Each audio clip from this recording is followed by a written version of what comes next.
제 말을 한번 이렇게 따라 해주시면 되겠습니다. 하나님은 내 인생에, 우리 교단에, 우리 신학교에, 우리 교회에, 그리고 내 인생에 새해를 행하십니다. 오늘 말씀의 제목입니다. 성경에서는 하나님이 행하시는 새해에 대해서 아주 다양하게 표현을 하고 있습니다. 에스겔서 36절 35절에서는 하나님께서 새해를 행하시면 황무한 성읍이 에덴 동산같이 될 것이라고 예언을 합니다. 또 에스겔서 47장에서는 하나님께서 새해를 행하시니 생수의 강이 흐르고 그 강물이 흐르는 곳마다 소송하고 번성하는 역사가 일어난다라고 말씀하고 있습니다. 또 에스겔서 37장에서는 하나님께서 새해를 행하시니 마른 뼈가 살아나서 하나님의 군대를 이루게 됩니다. 오늘 본문 20절에서는 사막의 물들을 또 사막의 강들을 낸다라고 말씀을 합니다. 이스라엘 백성들에게는 하나님께서 새해를 행하시는 역사가 필요했습니다. 그 당시 이스라엘 백성들은 하나님 앞에 범죄하고 그 결과로 인하여 바빌론의 포로가 되었습니다. 그리고 포로가 된 그들의 형편을 28절에 이렇게 보면 세 가지로 말씀을 하고 있습니다. 첫째는 성소의 어른들이 욕을 보게 되었습니다. 지도자들이 부끄러움을 당하게 될 것이라는 그런 말씀입니다. 이스라엘의 왕이 바빌론 포로가 되어가면서 눈이 뽑히는 수치를 당하기도 합니다. 두 번째로는 백성들이 저주를 받았습니다.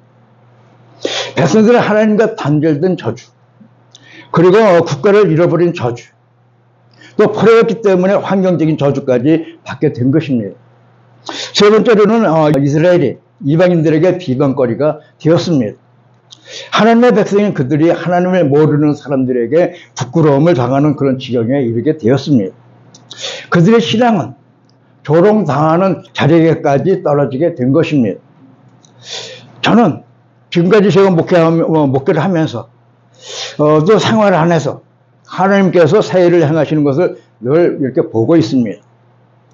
그러나 지금보다도 더욱더 강력하게 하나님께서 새해를 행해 주시기를 원하고 있습니다. 여러분은 어떻습니까? 지금 주님께서 여러분의 영혼과 또 생활과 사역 가운데서 새해를 행하고 계십니까? 혹시 이스라엘 백성들처럼 영적으로 또 환경적으로 곤란한 상황에 처해 있지는 않습니까? 첫째는 하나님은 내 인생에 어떻게 새해를 행하시는가 하는 것입니다.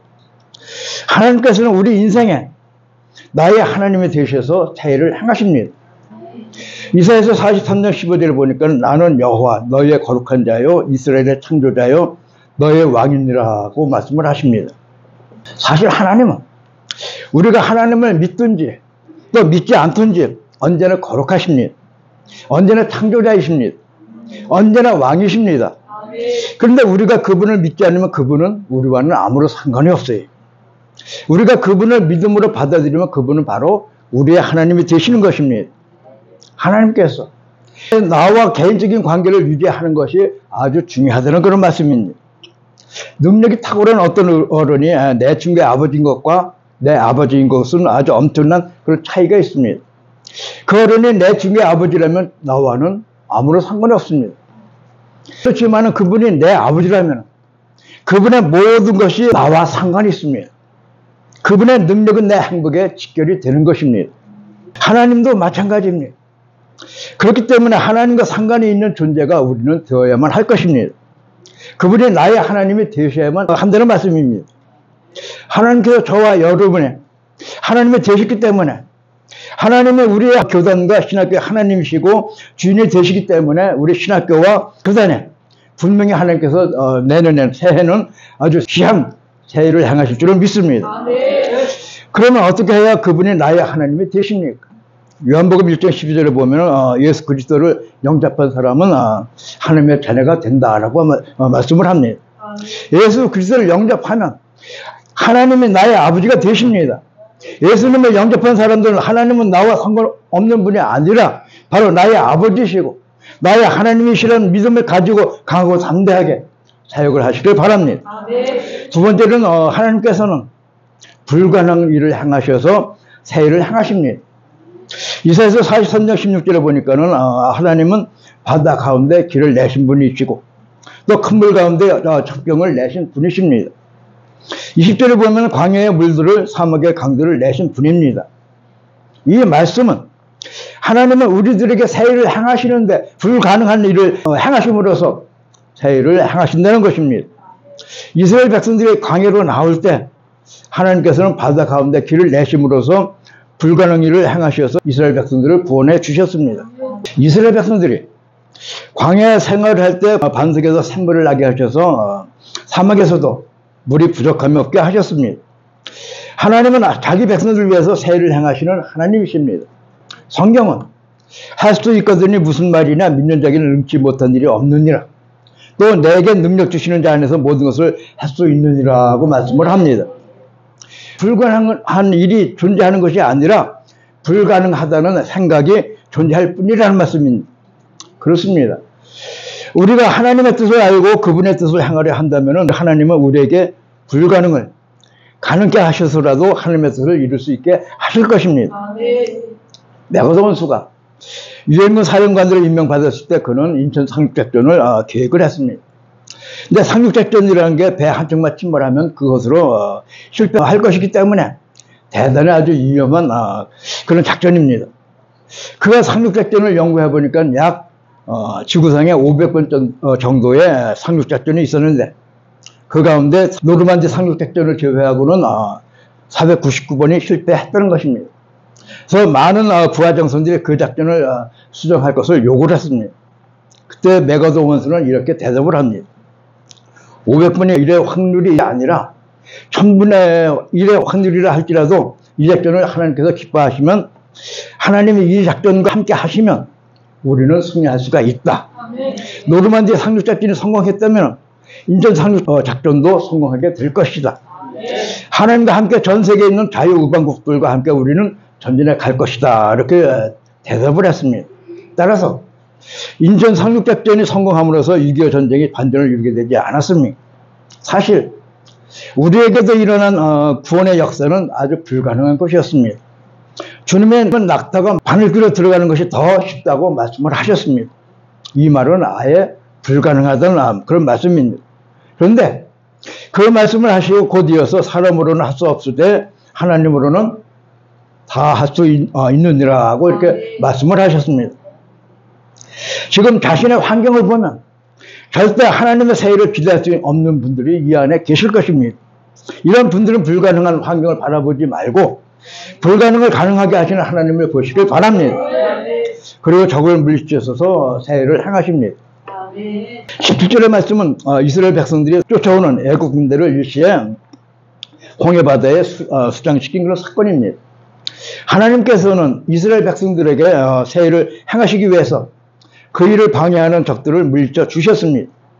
이 사건은 실제적인 사건이면서 영적인 비유입니다.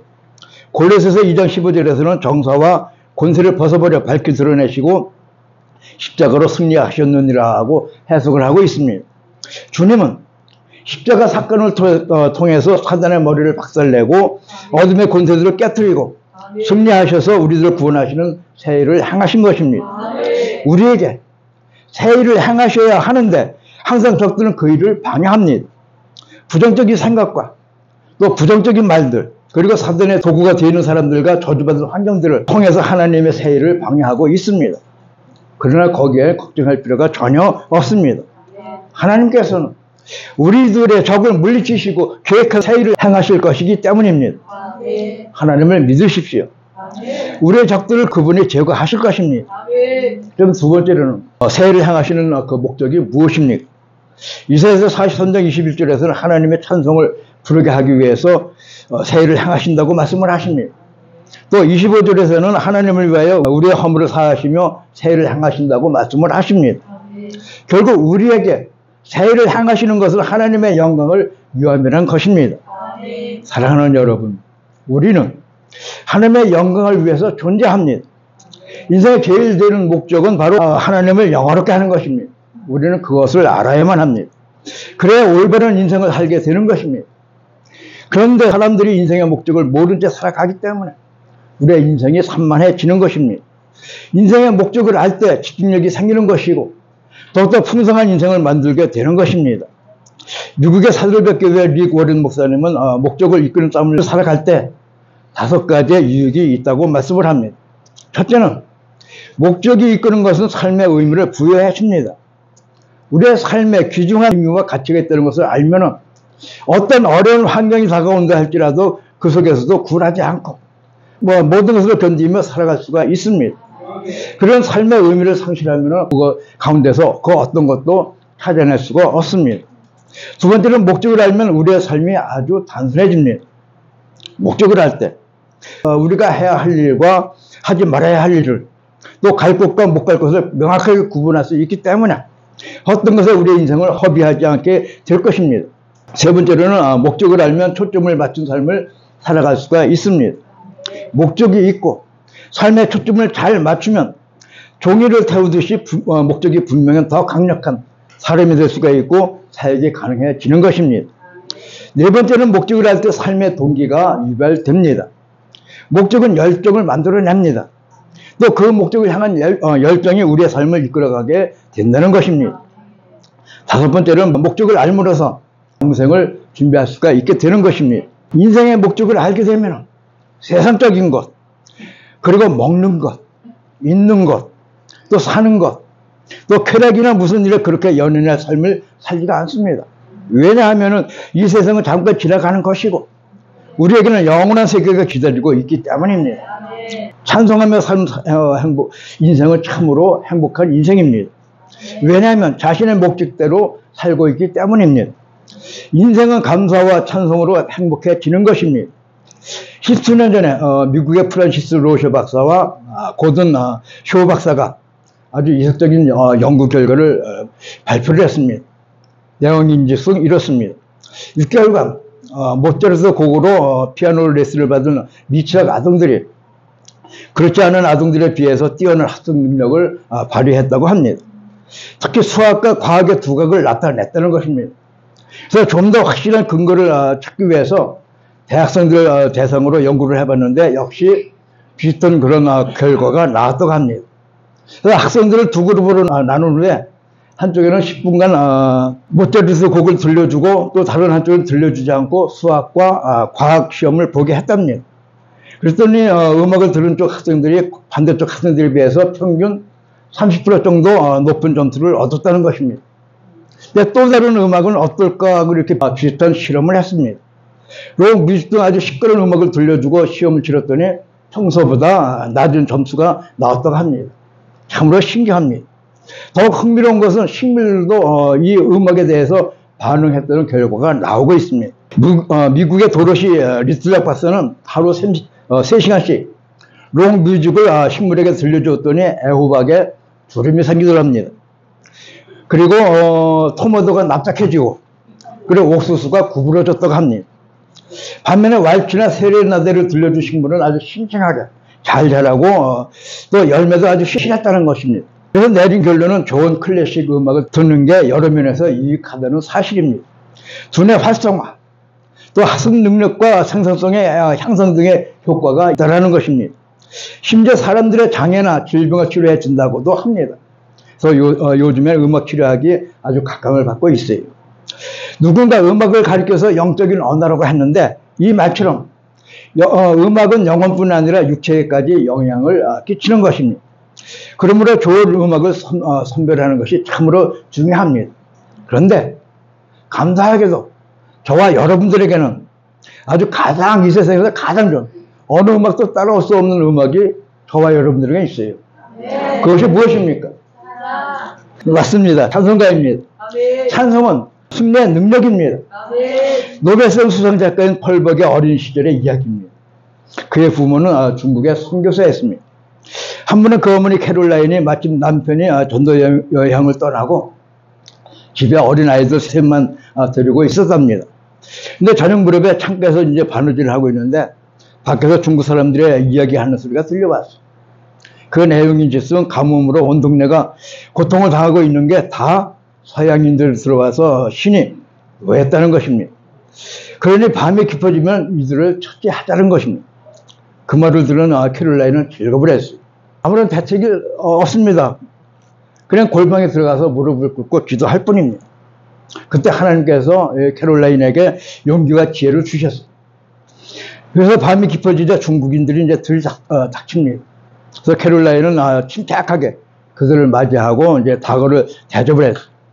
그리고는 조용히 이제 오르간의 앞에 앉아서 중국어로 찬송을 부르기 시작을 합니다. 찬송이 끝날 때까지 방은 아주 조용했습니다. 신기하게도 중국인들은 얼굴을 마주 보면서 멋쩍어 하다가 하나씩 둘씩 다 돌아가고 말았습니다. 아주 놀라운 일이었습니다. 역시 찬송 중에 임하셔서 승리하시는 하나님의 역사였습니다. 찬송하는 인생은 아주 행복합니다. 찬송을 아주 많이 하시길 바랍니다.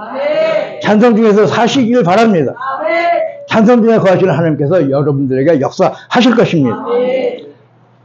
세 번째로는 하나님께서 내 인생에 새 일을 행하시도록 무엇을 행하야만 하겠습니까? 첫째는 과거를 잊어버려야만 합니다. 하나님은 이사야서 40선정 18절 말씀에서 너희는 이전 일을 기억하지 말며 옛전 일을 생각하지 말라고 말씀을 하십니다. 사람은 두 종류로 나눌 수가 있습니다. 과거 지향적인 사람과 미래 지향적인 사람입니다. 과거 지향적인 사람들은 늘 과거를 생각하고 과거를 말을 합니다. 그런 사람은 줄에 묶인 개와 같아요. 개는 줄이 허락하는 범위 안에서만 자유로울 수가 있습니다. 그래 줄의 한계를 초월해서는 자유로울 수가 없어요. 그것은 자유가 아닙니다. 과거의 영광에 묶인 사람도 있고 과거의 실패에 묶인 사람도 있습니다. 그리고 미래 지향적인 사람은 줄이 없는 개와 같습니다. 원하는 대로 어디든지 갈 수가 있는 것입니다. 미래 지향적인 사람은 비록 과거의 실패의 아픔이 있을지라도 지금 당장 힘들고 어려울지라도 미래에 하나님께서 펼치실 그림을 보는 사람입니다. 비전을 보는 사람입니다. 그렇지만 과거 지향적인 사람들은 광야에서 애굽을 생각하고 애굽을 그리워했던 사람들과 똑같습니다. 그들은 광야에서 죽고 말았습니다. 그러나 미래 지향적인 사람은 광야에서 가나안을 바라보는 사람들입니다. 그들은 광야에 머물러 있지 않았습니다. 가나안을 향하여 전진하고 결국 가나안에 들어가는 사람들입니다. 그리고 두 번째로 하나님을 불러야만 합니다. 이사야서 40선장 22절에 보니까는 하나님께서 고통 중에 있는 이스라엘 백성들에게 세일을 행하시를 원하셨지만 그들은 하나님을 부르질 않았습니다. 그 결과 고통 가운데 머물러 있게 되었던 것입니다. 하나님을 부르려는 말은 바로 하나님 앞에 기도하라는 말씀입니다.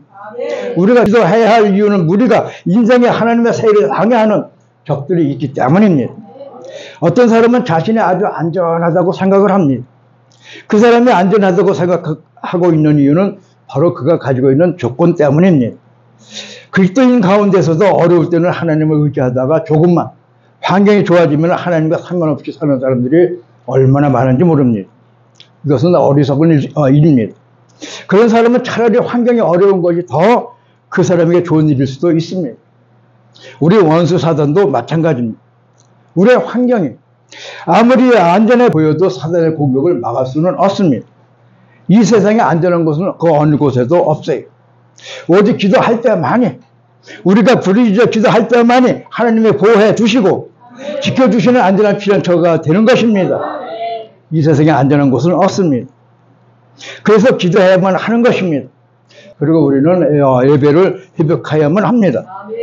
이사야서 40선장 23절 24절에 보니까는 내 번제 양을 내게로 가져오지 아니하였고 내 제물로 나를 공경하지 아니하였느냐. 나는 제물로 말미암아 너를 수고롭게 하지 아니하였고 이왕으로 말미암아 너를 괴롭게 하지 아니하였거늘 너는 나를 위하여 돈으로 향품을 사지 아니하며 희생의 기름으로 나를 흡족하게 하지 아니하였고 이렇게 말씀을 합니다. 즉 이스라엘 백성들이 하나님 앞에 제사를 제대로 드리지 않았습니다. 그것이 그들이 멸망한 원인입니다.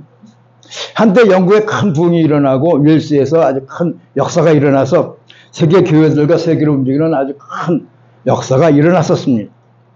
근데 지금의 영국 교회들은 아주 무기력한 상태에서 벗어나지 못하고 있습니다. 그래서 왜 이렇게 교회가 쇠전하고 쇠퇴했는가를 역사가들은 몇 가지로 이렇게 분석을 했는데 그 첫 번째가 교회가 예배 시간을 짧게 해서 그렇다는 것입니다. 예배 시간을 짧게 하다 보니까 설교 시간은 점점 줄어들고 모든 예배를 의식과 예식과 해서 1시간 내로 다 끝내버립니다. 이런 예배의 세태가 교회의 세태를 가져왔고 또 교회의 세태가 국가의 세태를 가져왔다라는 것입니다. 지금 이 시대 교회들은 예배의 형식화를 벗어나려고 노력을 해야만 합니다. 지금 우리 역시 예배의 변화를 꾀하고 있습니다. 예배가 변화되어야만 하나님과의 관계가 변화되게 되는 것입니다. 신앙생활을 하다 보면 자기도 모르는 사이에 타성에 젖어서 신앙이 의식화 또는 형식화되는 경향이 많이 있습니다. 이스라엘 백성들이 하나님 앞에 심판을 받았던 이유 중에 하나가 바로 이 예배의 변질입니다. 이 그 사실을 알고 예배의 회복을 우리는 꾀해야만 될 것입니다. 그리고 마지막으로 죄 문제를 해결해야만 됩니다. 이사야서 43장 24절 28절에 보니까는 내 죄짐으로 나를 수고롭게 하며 내 죄악으로 나를 괴롭게 하였느니라. 나 곧 나는 나를 위하여 내 허물을 도말하는 자니 내 죄를 기억하지 아니하리라. 너는 나에게 기억이 나게 하라. 우리가 함께 변론하자. 너는 말하여 내가 의로움을 나타내라. 내 시조가 범죄하였고 너의 교사들이 나를 배반하였나니. 이렇게 말씀을 합니다. 제 문제가 이스라엘 백성들을 어렵게 만들었던 것입니다. 하나님과의 관계, 그리고 환경의 문제, 이런 여러 가지 어려움이 죄로 인하여서 발생한 것입니다. 하나님께서 그래서 죄 문제를 해결할 것을 요청하고 계시는 것입니다. 사실 죄가 사단의 역사는 거점을 만들어주고 그로 인하여 여러 가지 어려움이 발생하고 있는 것입니다. 그렇기 때문에 이 죄의 문제를 해결하면 죄로 인하여 발생된 문제를 역시 해결이 될 것입니다. 바로 이것이 순서입니다. 죄는 주님의 십자가에서 흘린 보혈의 공로를 믿고 잘못을 자백하면 해결해 주십니다. 물론 각 사람들에게 잘못된 것은 그 사람과의 관계에서 해결이 되어야만 될 것입니다. 하나님은 우리의 온갖 허물을 알고 계십니다. 우리의 약점도 알고 계십니다. 우리의 부족함도 알고 계십니다. 내가 얼마나 하나님을 사랑하는가 하나님께서 알고 계십니다. 그러나 한번 하나님 앞에 고백한 죄, 하나님의 용서해 버린 죄, 기억할래야 기억할 수 없는 분이 바로 우리 하나님이심을 믿으시기를 주님의 이름으로 축복합니다.